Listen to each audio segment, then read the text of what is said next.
Hello. I sort of feel a bit strange giving this talk to this audience, because for one thing, this talk was actually originally written for web developers looking at possibly learning a second programming language like maybe Go. And it was supposed to be a light bit of fluff for an evening meetup, for the first London Go meetup. Because I normally do horrible things in Go and make people's brains hurt. And when I put the proposal in for this, I thought it would never get accepted. I was doing this tutorial anyway, so I thought it cost me nothing to put it in anyway. But it would never get accepted. I'll still be at the conference, I can swan around, have a lovely time.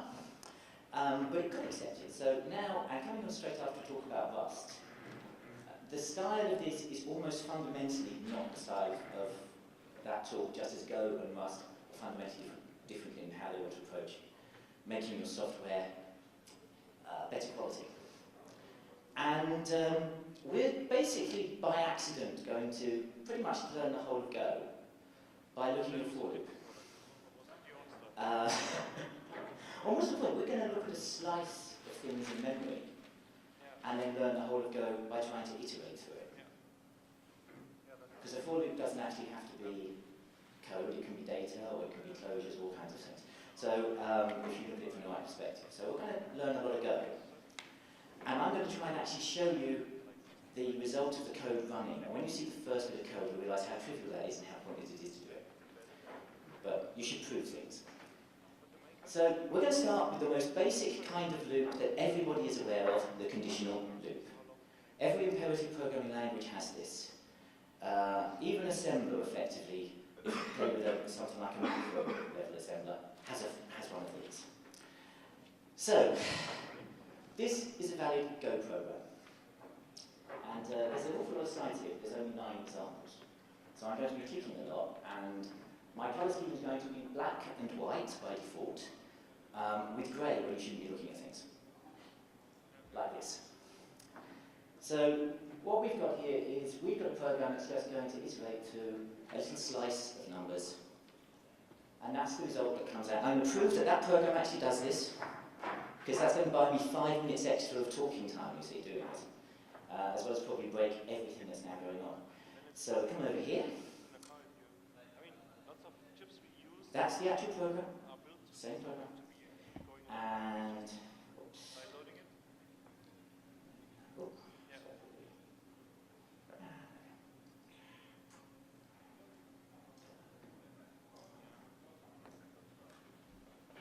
right.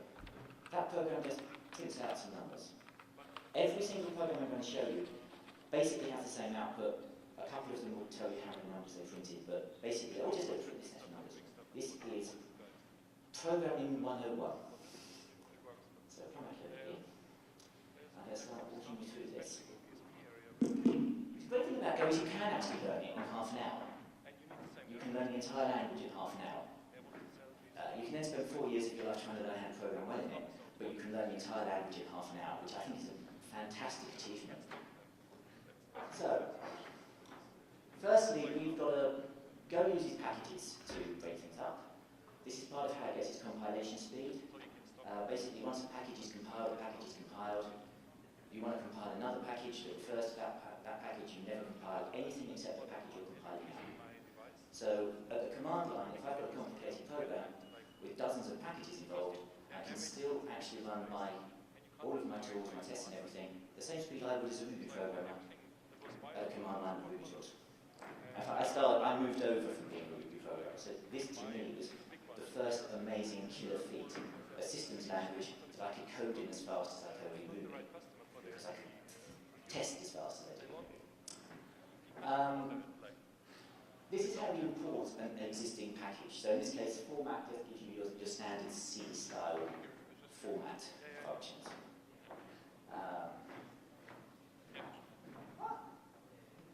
Now, that was a jump to me on the eye, because I'm looking at the printf statement, and the printf statement just suddenly shrunk. And that's because you can import a package into your local namespace, and then you don't have to keep saying that you're using the package. We're going to use this for some very hairy code later on. Hairy but simple. So we've got a function main. Unlike C, you can't return a value from main. So we're a systems language that if you want to explicitly send a value back to the shell, you have to actually do an OS call to do it. Main does have no return values. This makes for a surprisingly different approach to writing command line stuff. I didn't think it would be a big thing, but it is.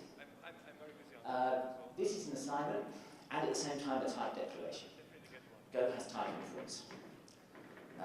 The compiler will figure out what the types of things are based on what you assign the first time you do it, if you use this syntax.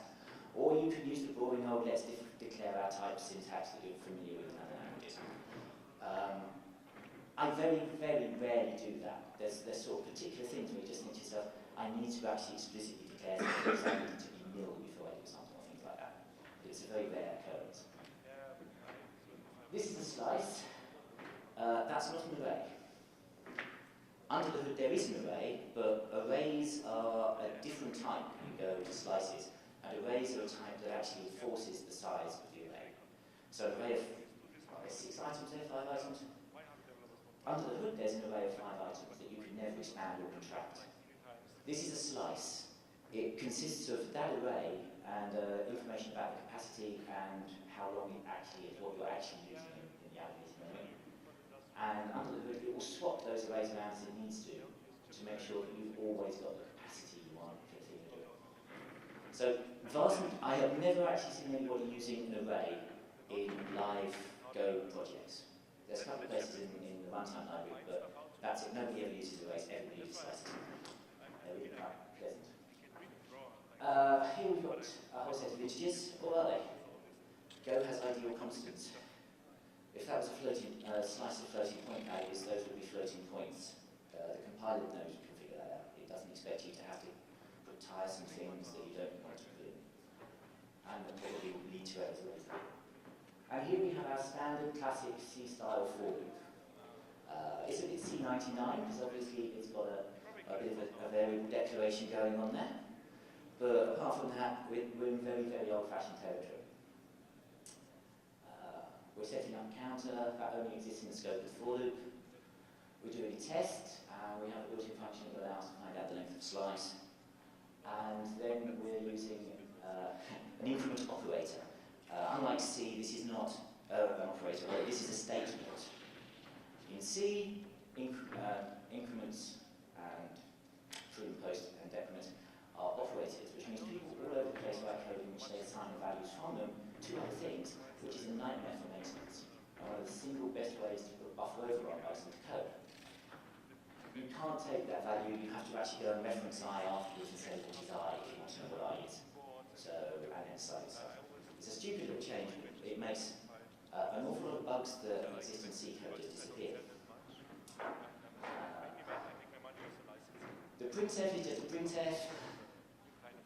Oh, go on, kick out. There we are. We've got all of the standard, %L and %ID, all of that available. But in general, most values in Go know how to print themselves. So we use a %v. And if you implement a string method on your type, then that gets invoked. And otherwise, it uses deflection as opposed to figure out what you print anyway, if you don't do anything. So %v is pretty much used for 99% of cases, unless you're doing something where you want a numeric field pattern or something. And that's just your bog standard slice reference. Let's get a certain element in the slice. So this is a infinite loops, or while one in the C world. And this program's getting a little bit more complicated because I decided when you write an iterator, there's two particular views on when to end it. One view is you should end it when you've counted all of the items that exist that you knew existed, which involves quite a lot of bounds checking and stuff like that. That's already going to be done under the hood and Go. The other option is you can just keep iterating until the Go runtime says, I'm sorry, you're no longer in a slice, and panics. So this program does that. And it's a great way of introducing a whole pile of stuff to do with panics, which are not exceptions, but can be used like exceptions if you really want to. So we've got our infinite loop down here. Not a lot to say about it. It's doing all of the things you would think. Up here we've got deferred functions, so that's pretty much like an at-exit. Deferred functions are run in the opposite order to the order in which they were defined. So So it basically, as you unravel the call stack, the deferred functions get executed. Recover just happens to say, did you panic? Am I about to terminate this program with a stack data trace? And when you call that, that actually stops it from terminating the program. And it actually returns a value. So normally you would check, is this nil? If it's nil, continue. If not, oh, well, I understand this particular panic, I'll do something. This is not a style of programming that gets used a lot in Go, though, even though you can do it. The other thing about deferred function is their closures. So it's not actually taking a function literal, it's taking a closure. This is quite important because it means that you can monkey with the state of the function in which the deferred function is called without having to pass any parameters into it. And that gets used sometimes for changing return values and some other tricks. So here we're going to go off with the same iterator. You'll notice the main thing that's different. We haven't got any tests in the middle, so this is genuinely going to be an infinite loop from our perspective, although it's only going to range up until integer overflow or something. Let's go back. So we've got a program that demonstrates that it works. And I won't bother showing the code, I'll just run it in the terminal, and it'll do exactly what the last one did. So,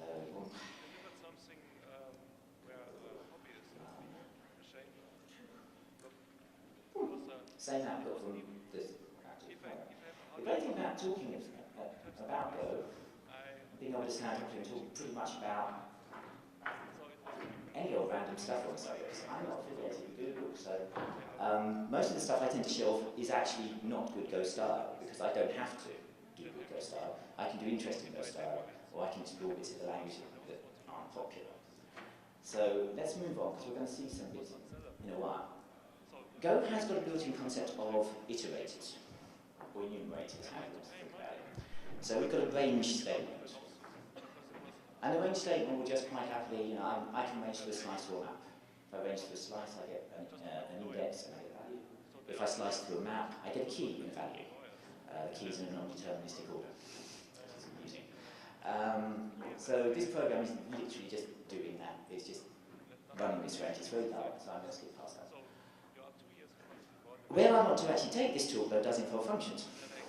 So a functional interlude, probably this is not the conference to say that, because this isn't about functional programming in the hardcore Haskell sense. But to most of the people who I normally have to try and explain Go to, the idea of using functions as first-class values is considered challenging. I'm not quite sure why, because I mean, they're just another kind of black box like everything else is really. So here we go. We're going to have the same slice, and this time we're going to ask a function to print it. So function syntax in Go is pretty much like you would expect. In most languages, you define a function with a name and you pass it some parameters. We put our declarations the opposite way round than they are in C, and that's deliberate. Because apparently one of the single biggest mistakes that the Go team think was made with, or particularly Ken Thompson thinks was made with C, was putting those bits of information the other way around. He thinks it focused people's minds on exactly the wrong end of what they're doing when they're making a declaration. And I didn't think it really mattered when I first started doing Go programming, but now I look at C code and I just think to myself, that's kind of back to front, compared to, it turns out it's more natural in the same way that the change in mouse scrolling direction in Lion, once you've accommodated to it, it's almost impossible to go back, even though it's a stupid thing.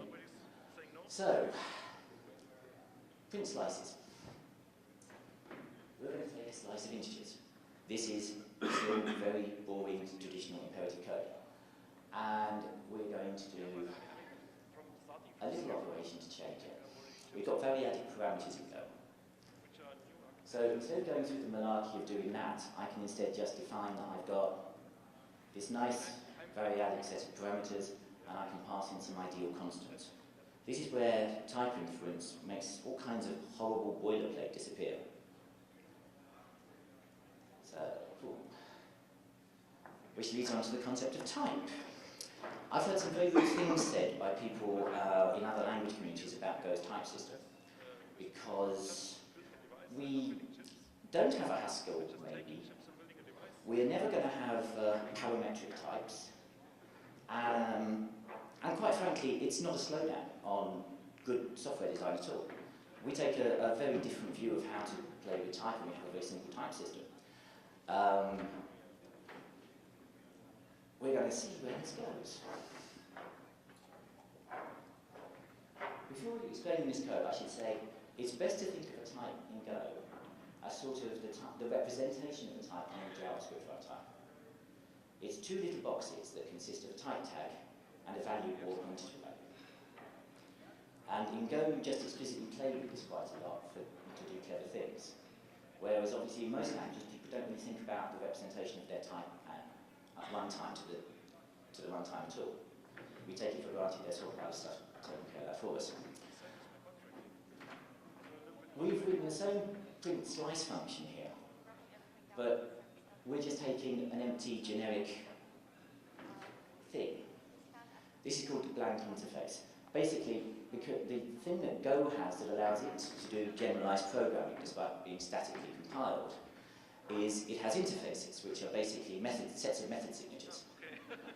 And this here will apply to anything that has at least no methods. And that's an important thing in the language because we have a set of built-in primitive types like ints and floats that don't have methods at all. And then we can create user-defined types from those that do have methods. So in a sense, the blank interface is how we unify the two type systems, the two views of the type system. Unfortunately, to do anything useful with that, we have to unbox it. So we have to manually do what a lot of Java runtimes are doing with objects inside libraries. And so this is the type assertion. If that type assertion fails, this program will panic and fall over. We don't have to use just that kind of type assertion. We've actually got a language that allows us to be a bit cleverer and back off if a type assertion fails, and have a go at a different kind of type assertion. So this is really the meat of efficient programming in Go, because you pay a little bit of overhead performance-wise, sort of like a couple of nanoseconds here, a couple of nanoseconds there. But at the same time, you can write much more generalized solutions than you would in C without relying just on void pointers, which is pretty much how C does generalized programming, is void pointers. So here we've got this if statement. And if we do a type assertion in an if statement, we get back both a valid value if the assertion works, or we get back a nil value and a Boolean value that says it didn't work. And so we can have code paths based on whether or not we've got a certain type at a certain place. And it turns out that for most code that you write in real-world applications, it's never really more than about 2 or 3 types that you're trying to get to go through a similar sort of path. And then now that we know that this is a slice of integers, we can go off, we can range over, and we can basically do the stuff you would expect. Changes there. Yes. For the more general code, I mean, to be honest, to do a whole pile of if-then type assertions would be very dull code and would be very verbose. And one of the goals of Go is to basically be a systems language that has, I like to say the elegance of Ruby, but really it likes to have the terseness of Python. The Python community at Google, as far as I'm aware, were a big influence on the reason why Go made some of the design decisions it did. Mostly because Rob Pike and Ken Thompson and Robert Wissenmeyer all felt that the amount of Python code that was lurking around inside Google was scary. And they thought that a lot of the problems that were being solved in Python could be solved in a statically compiled language much better. And also, Go is trivial for deployment because it only produces statically compiled, statically bound binaries with no dependencies. So for those who are old and remember sneaker nets, you stick it on your floppy, you go to a building and it still works where you get to. So it's a surprisingly nice trait to have in the language. So here, we've got this type switch is going to be working yet again off the interface value. And this particular bit of syntactic sugar will just say, okay, in here, every case is going to tell me about type, not about anything else. You can't interleave these with statements that would say something like s is nil or x equals 37 or something. These can, in this particular context, this is only about type. And inside here, you'll notice that I'm using the same variable name. This is an incredible, or you will have noticed something else here. I use an awful lot of one-letter variables. As a Ruby programmer for many years, I got into the habit of using very long descriptive variable names, because in Ruby programs you can go very, very nuts trying to figure out what's going on when people use one-letter variables. But people still do it, but it's very hard to read. In Go, it's very, very rare that you have a function or a method that's more than about 5 to 10 lines of code. And nearly always, the variables just are so obvious that it's hard to find names for them. So a large amount of the Go code that's actually out there uses one-letter variables all over the place, for which we get criticised. But I'd love people to come to the community and show us a better way of doing it when everything is staring you in the face already, when there's nothing else to write. You know? So in this case, when we get down here, from this, inside this case statement, we know that S is going to be a slice of integers. And as a result, we can range over it like we would normally. That's number 4, I think, so we'll run that one. It's sort of starting to move towards complexity. Is that number 4? That's volume range. Standard, yes, that's the one, isn't it?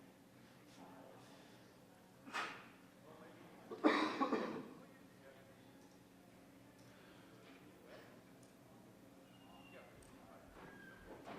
And yet again, we get the same output. So we've chucked something in that for everything outside that little black box, nobody cares what type it is, but it's still able to range over the slice perfectly adequately. So,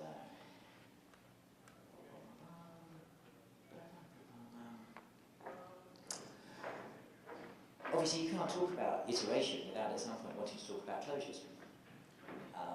It would be reasonable to say that quite a lot of functional in the sense of naive Lisp programming goes on in the Go community, because we have closures and they're first-class values. We can pass them around and do all kinds of funky stuff in other places with them. And I mean, for many years I was an embedded C programmer for my sins. And if I had closures back then, a lot of the code that I wrote would have just been fundamentally very, very differently written and a lot more maintainable. Because it would have been, everything would be much clearer. I would use very different patterns in the code I was writing.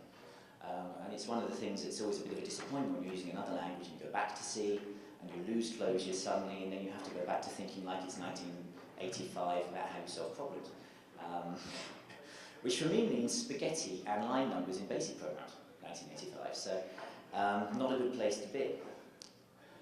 Now, here we're going to print based on a function. We're going to pass in a closure, and then we're going to print out the results that way. As I said, every one of these programs does a very boring job. It's the same job. It took some belaboring to actually get nine examples written, because by the time I got to this one, I was thinking to myself, I can't bear the thought of iterating anymore. But yet again, we've got our slice, we've got our function here, and then that's going to take us there. So obviously inside it we're going to reference back to the slice that's there. Down here we're going to say, yes again, we're not going to write this so that we have to give it a particular type of function. Yet again, we're going to use a type assertion to say, you've got a function that you've just given me, oh, it's the right kind of function, I can do something useful with that. Which means we can have multiple ways of printing out different things, slices, maps, different kinds of slices, and I want to print out in different ways. It all gets thrown over onto the type system and how you want your types to work, rather than forcing you into a particular way of looking at it. So, yet again, this is trivial stuff. We've got a function, we can call it, and it will print out based on the slice that's up there, and we'll get some print out. Most people who are looking at Go because they're interested in concurrency. In fact, when I first started looking at Go, it was because I was interested in concurrency. Having spent a lot of years as a Ruby programmer and doing an awful lot of systems level programming, which in fact is what I used to talk about mostly at conferences, I got kind of sick of the fact that you were always pushing against, well, we're stuck effectively in one sort of execution. And a lot of things were quite difficult to express that you might naturally want 2 or 4 cores to take care of for you, unless you wanted to use fork, and then you're stuck on Unix only, and there's a lot of weight involved in trying to solve those kinds of concurrency problems in Ruby. So when I first met Go, it was like, oh, concurrency, it's going to be really cheap because it's CSP, it's so dead easy to think about that. Anybody who's ever seen sort of like a transputer surface with all the chips on it, you can instantly reason about the fact that you've got a lattice of chips. Very, very easy. And so in your head, it's quite easy to build a lattice of things connected with channels. It's quite a nice idiom. Not always the best idiom, there are other ways of doing concurrency, obviously, but it's a nice idiom for an awful lot of problems. And Go has channels, and it has concurrency. So this, unfortunately, is starting to become a bit more challenging program.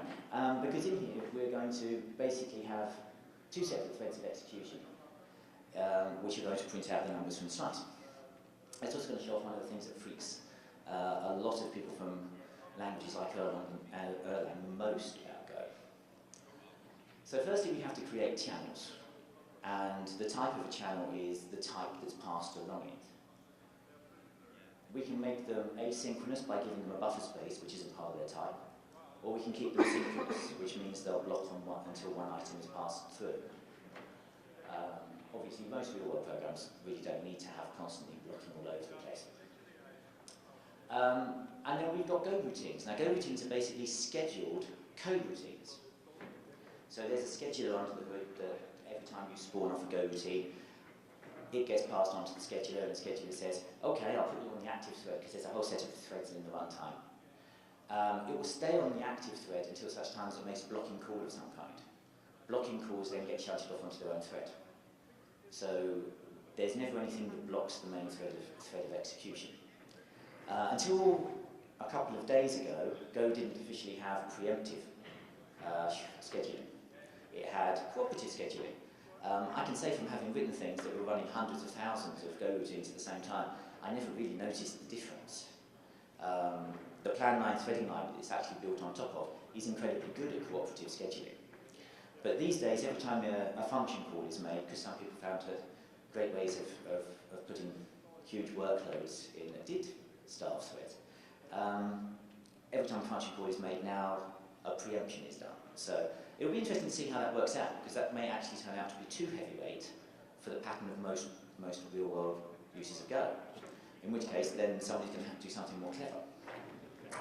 But anyway, the thing you should notice here, and this is the thing that I normally get grumped at most when I talk about by people who think that this is really unsafe, because it sort of is that yet again, Go routines take closures. So, you know, we're using a concurrency mechanism that's actually implicitly we're thinking when we build things, well, we might want to use 100,000 concurrent things, but at the same time, there could all be 100,000 concurrent things dangling off of the same core closure state, which is sort of, you know, you think this is going to be unsafe, this is going to be scary, but there's a general rule of thumb in Go that we don't use global state.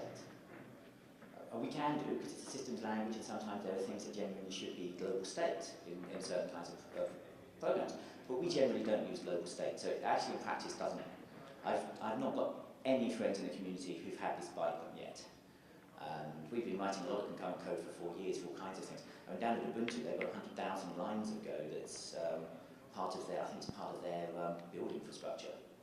So it's massively concurrent, but no one's ever gotten bitten by this yet. It could be, of course, a lot of us are early adopters, so therefore perhaps we're more cautious in how we use it anyway. It might be if we suddenly got flooded by a whole pile of, if we had a Rails-like event, where we suddenly had new programmers coming into the industry who instantly were using a Go-based framework, then perhaps we would see an awful lot of bad mistakes, but only time will tell if that would even happen. So anyway, yet again, over here, what we're actually going to do is we're going to pump a channel with the values in the slice. So yet again, we're just using the for range. And this will just, I've got a channel. I haven't declared the directionality of the channel, so technically the channel is bidirectional. And the directionality is part of the type. So most of the time you'll see that people actually tend to go for one direction or either read or write channels. That's the way I do things. So, and then we're going to close the channel when we exit the Go routine. And down here, well, we've now got to pass in a channel because we need to be able to use to read from the channel. But yet again, back up. All we have to do is range over the channel, and the ranges will be blocking until the channel is closed. So you can just write these and sit them somewhere in their own Go routine, and you can just read things off until it's basically just like a Unix pipe. I mean, it's basically just like very lightweight Unix types. The interesting thing here is probably the fact that I've now introduced a return value, because obviously it'd be nice to know when printing a channel how many things were printed. And yeah, we have multiple returns, so you can have more than one value, which is why it's got the bracket syntax. You don't have to use that. I mean, literally, I could have just put int and not worried about naming it or anything. But we will run that to show that it works. Which will be the point at which it decides not to, obviously, because the demo got the rule. That'll be 06, won't it?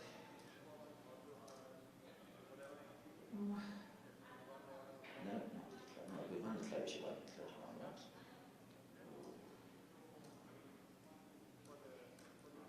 So there we are. Concurrent piece of code, runs off, does it, prints out the number of elements, which is 5. So.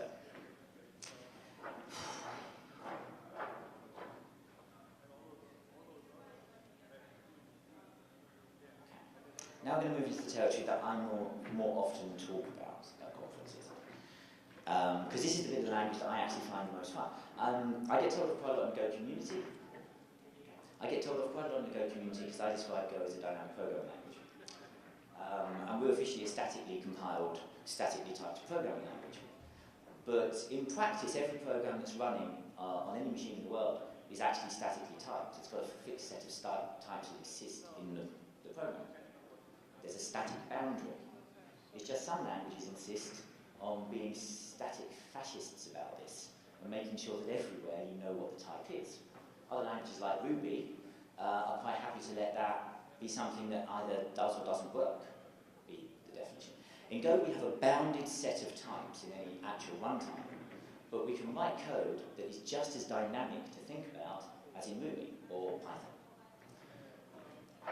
And in fact, it's my party trick. I show how to do a fully generic map reduce in 30 lines of Go.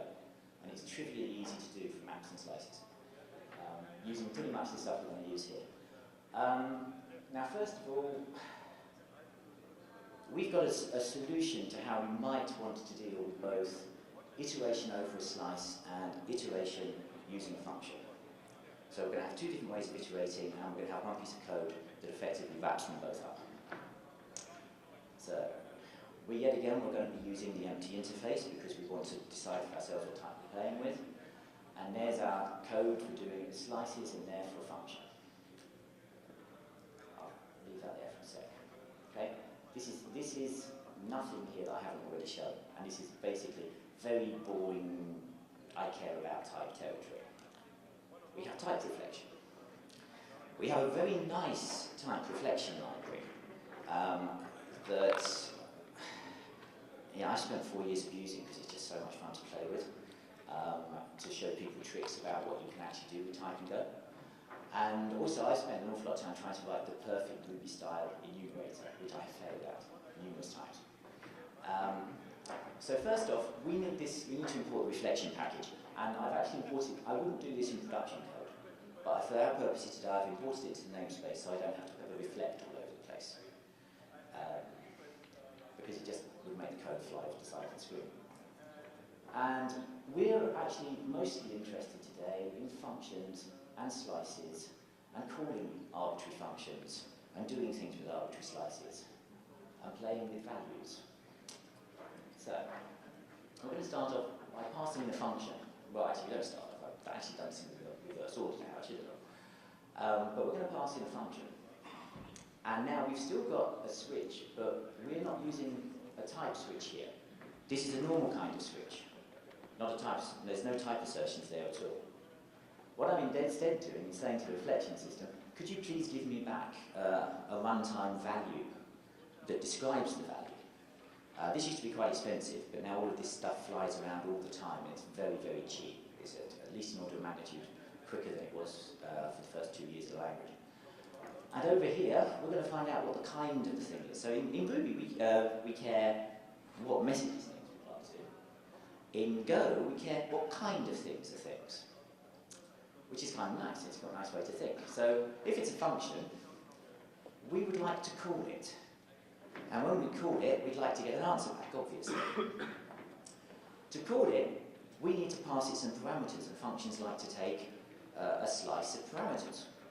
You might have more than one parameter. But they've got to take their parameters as reflection values. So we've got a little bit of extra boilerplate to set up our slice of reflection values. And then we're going to have a slice of return values from the function.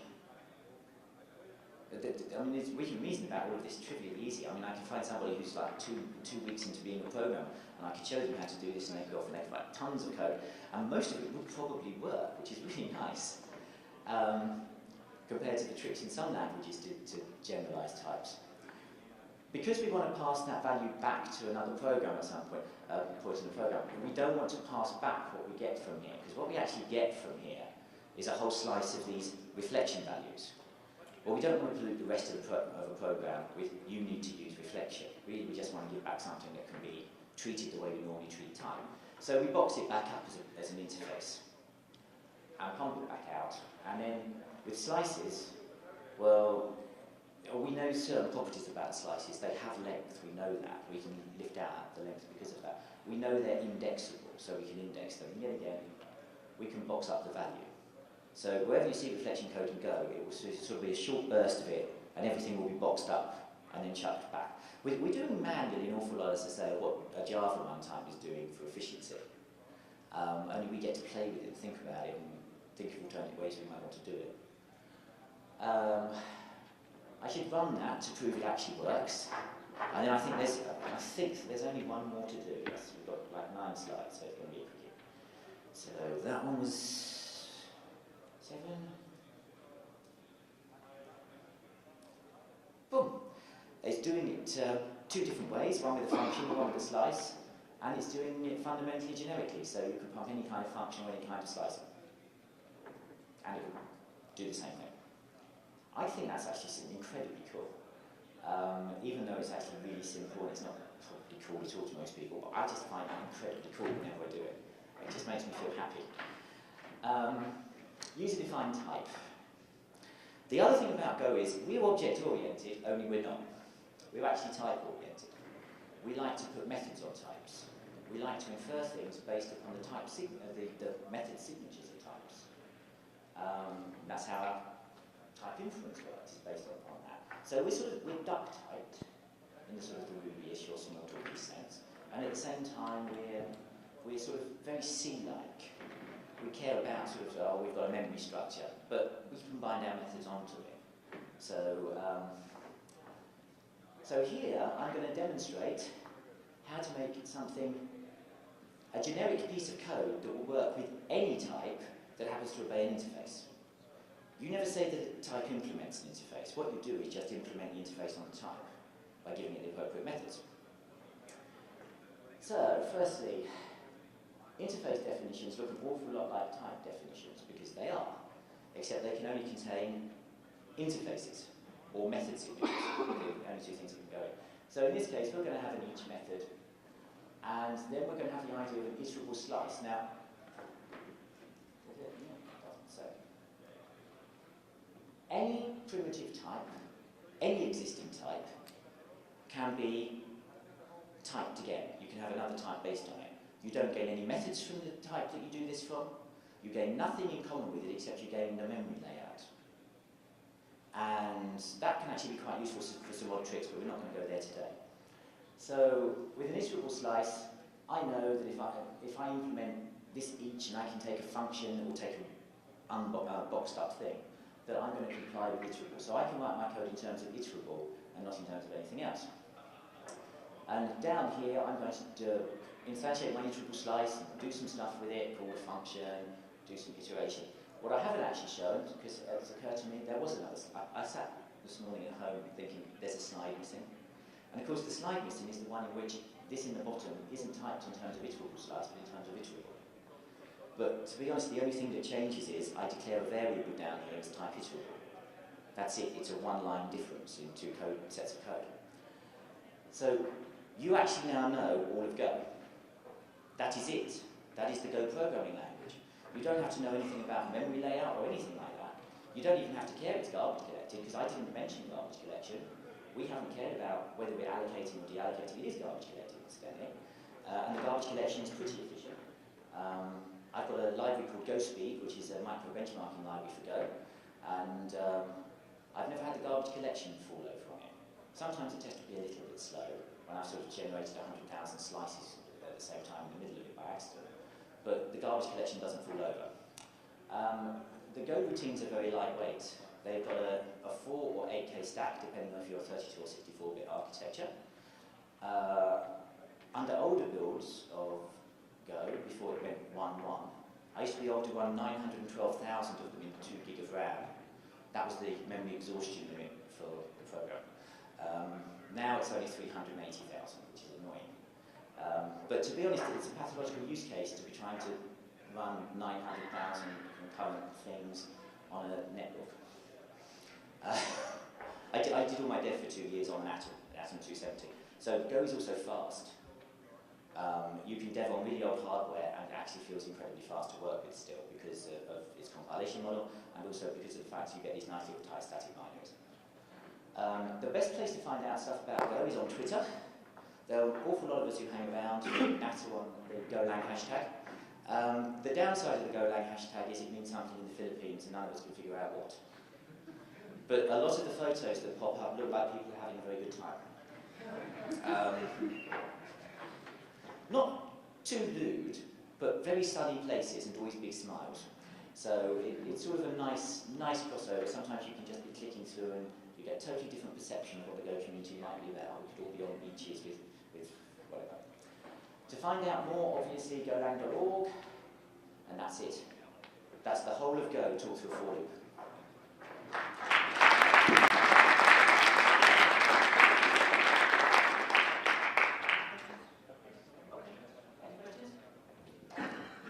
It's okay, I'm the microphone jockey.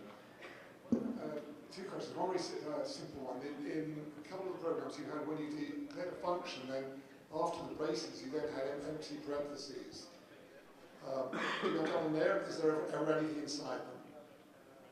You can pass parameters. Yeah, you can pass parameters in. So those functions could take parameters.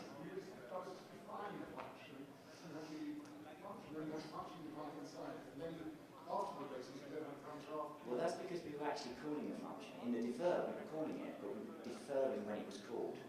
So we can pass in parameters. If those parameters obviously are in the local state of the function, they might change. But if they come in, if they're immutable, because we do have immutable data, I just don't talk about it because it's just, am I putting methods on functions pointers, or am I actually doing it on values? And if you put methods on values, they're immutable. They don't change the underlying value, only in the context of the function. So yes, those are actually function calls. We have a lot of places where we chuck function calls all over the places if they haven't, not big. You had a slide that said user-defined types, but I'm not clear from what you said about how do you define lists, trees, things like that. How do you do that? Right. I can actually show you how to define lists because it would be very quick. But it's something I'm actually I've been working on recently. I mean, we do have those data types anyway, lurking in the standard library. But sometimes it's nice to do something a bit different. There. And it's going to be pair. And then it's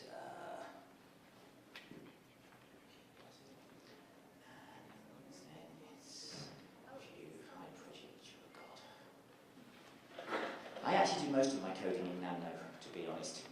I find visual tools quite difficult to work with.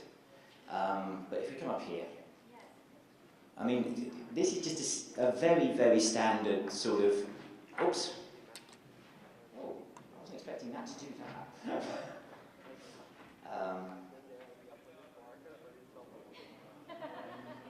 Like, this is a very, very standard bit of C. We just happen to have our type declarations the other way round. And then, I mean, it's a user-defined type at that point, in the sense of a type in C. And where it becomes more interesting, of course, is that because we're in Go, we can now put methods specifically on that type. And this method is on a pointer to it, so this is mutable data, so I can futz around with the links in list and things. But if that, as I say, if that was actually on a pair rather than a pointer to it, I could do all kinds of stuff to it that would be immutable to the outside world. So, any other questions? Well, no more? Brilliant, because that's normally the maximum number of questions I get here. Thank you very much for sitting through it. Obviously, it's been a very busy 2 days for everybody, and this is one of those conferences I know how much my head hurts. So, thank you for being a good audience.